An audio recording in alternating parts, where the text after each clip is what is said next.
কুমিল্লা জেলা বাংলাদেশের দক্ষিণ পূর্বাঞ্চলের চট্টগ্রাম বিভাগের একটি প্রশাসনিক অঞ্চল। এটি খাদি কাপড় ও রসমালাইয়ের জন্য বিখ্যাত। শিক্ষা, শিল্প, সাহিত্য, সংস্কৃতি পাদপীঠ কুমিল্লা প্রাচীন ঐতিহ্য সমৃদ্ধ জেলা হিসেবে এ উপমহাদেশ সুপরিচিত। কুমিল্লার খাদি শিল্প, তাঁত শিল্প, কুটির শিল্প, মৎস্য শিল্প ও কারুশিল্প, কুমিল্লার রসমালাই, মিষ্টি, ময়নামতি শীতল পাটি ইত্যাদি শস্য ঐতিহ্য সক্রিয়তা আজও বজায় রাখে। কুমিল্লা একসময় বর্তমান ভারতের ত্রিপুরা রাজ্যের অংশ ছিল। 1733 সালে বাংলার নবাব সুজাউদ্দিন ত্রিপুরা রাজার আক্রমণ করে এর সমতল অংশ সুবে বাংলার অন্তর্ভুক্ত করেন। 1765 সালে ইস্ট ইন্ডিয়া কোম্পানি ত্রিপুরা দখল করে। 1790 সালে কোম্পানি শাসনামলে ত্রিপুরা নামের জেলার সৃষ্টি। পরবর্তীতে 1960 সালে বর্তমান ভারতের ত্রিপুরা থেকে আলাদা করে কুমিল্লাকে জেলা হিসেবে মর্যাদা দেয়া হয়।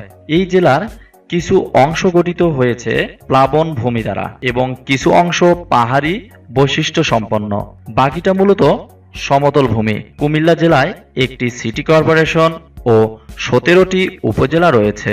উপজেলাসমূহ হল ব্রাহ্মণপাড়া, বরুড়া, চান্দিনা, দাউদকান্দি, লাকসাম, বুড়িচং, চৌধগ্রাম, দেবিদ্বার, হোমনা, মুরাদনগর, নাঙ্গলকোট, কুমিল্লা সদর দক্ষিণ, মেঘনা, তিতাস, মোহনগঞ্জ, মনোহরগঞ্জ, লালমাই। মোট জনসংখ্যা 56,02,625 জন। পুরুষ 23,10,940 জন। মহিলা 22,80,400 জন। শিক্ষার হার 45.99%, পুরুষ 49.37%, মহিলা 42.64%। জনসংখ্যার ঘনত্ব প্রতি বর্গ কিলোমিটারে 1,487 জন। কুমিল্লার অর্থনীতি মূলত কৃষিভিত্তিক। এই অঞ্চলে দরিদ্রতার হার 56.6%। এই জেলার অর্থনীতি ধীরে ধীরে গড়ে উঠেছে কৃষির মাধ্যমে। প্রধান নদ ও নদীগুলো হলো মেঘনা, গোমতী নদী, তিতাস নদী, ডাকাতিয়া নদী, কাকরি নদী, আরসি নদী, ঘুঙ্গুর নদী, শালদান্দি। লোক সংস্কৃতি: পুঁথিপাঠ, পল্লীগীতি, ভাটিয়ালি, ভাওয়াইয়া, জারিগান, সারিগান, ডাক, খনার বচন, বারোমাসি, প্রবাদ প্রবচন উল্লেখযোগ্য।